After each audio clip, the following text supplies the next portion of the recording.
Okay, so welcome to the second part. So in this video we will see like how we can send the custom column names for the export CSV.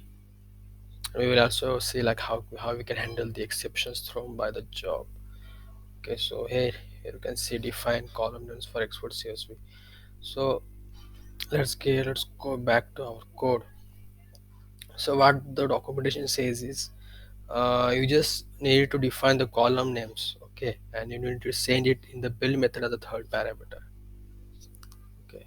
And if you send it as an empty array, then the names will be taken from the resource itself, okay.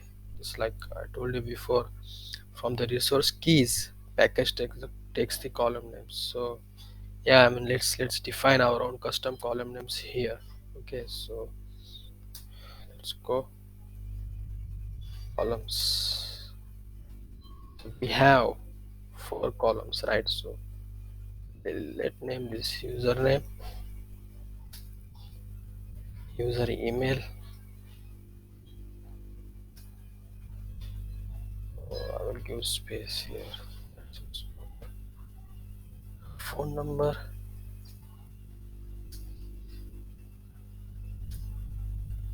and the company.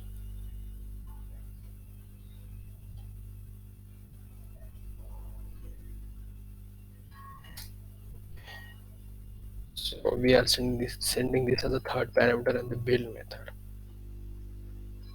This is our bulk export CSV table.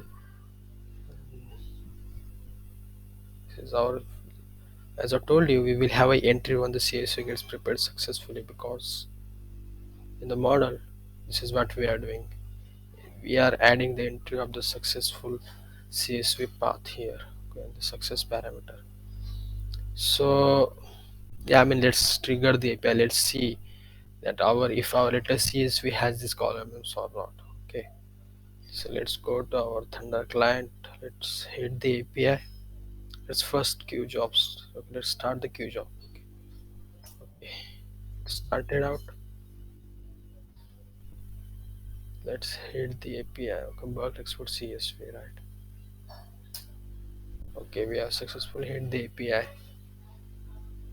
Jobs are also started. Jobs ID. Let's check the process. 68% is done. 691 and 500, so it's done. So let's go to the export CSV folder. Here it is. Now let's check the column names. Okay, so you can see our defined column names are here. Username, just like we have defined here, username. I think I should have better give space. Okay, so we have username and the user email, the phone number and the company. So in this way you can send the columns as a third parameter for the build method of bulk export CSV. It will take these columns. The package will use this as a columns for the CSV, and if you don't send, then it will extract the columns from the keys itself. Okay, and let's go back to the table. Let's see if we have any entry here. Yes, we have second entry here and we have the CSV path. Okay, so this is done. This is worked successfully. Now what we do is, we saw that once the CSV gets prepared successfully, handle CSV method is getting called. Okay, and it is getting called from the config itself. So this is just a like package is giving us these methods, and as I told you, you can also override these methods, but just make sure that you like add a bulk export configuration as a parameter in the method, in the respective method that you are going to give to the you are going to add in the config itself. Okay, and this is for the just for the example that we are adding uh, the, the entry of the success CSV into this end CSV info model in the table. You can like just delete this and you can add your mail functionality, or you can upload this CSV into the S3 itself. Okay, so just for example. So what we do is here, what we will do is uh,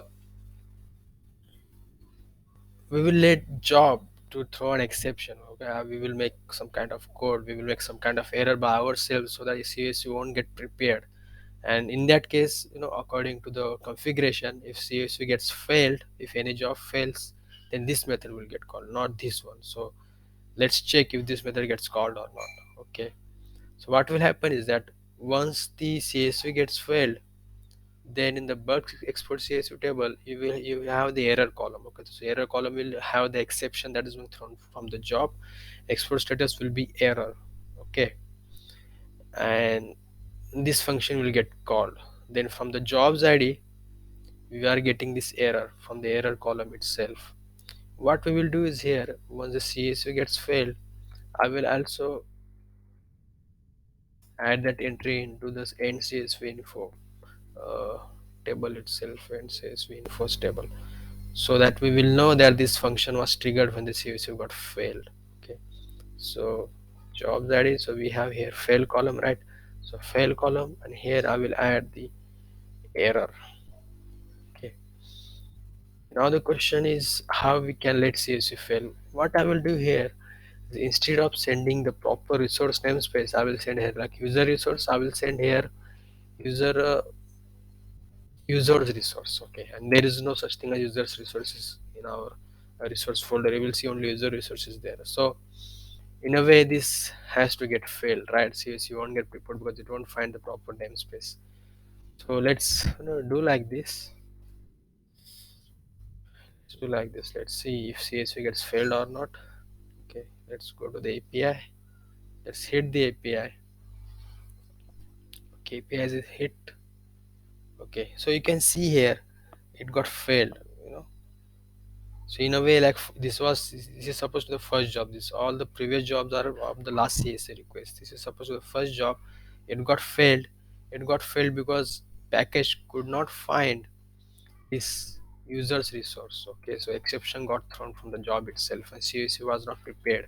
So what I will do is let's copy this jobs ID or info API. Let's paste and let's see what is the information we are having. So you can see total jobs are tentative, completed jobs are zero. None of the jobs are completed. Okay, progress is 0%. Export status is in the error state, and you can see in the error parameter jobs exception. So jobs has thrown an exception.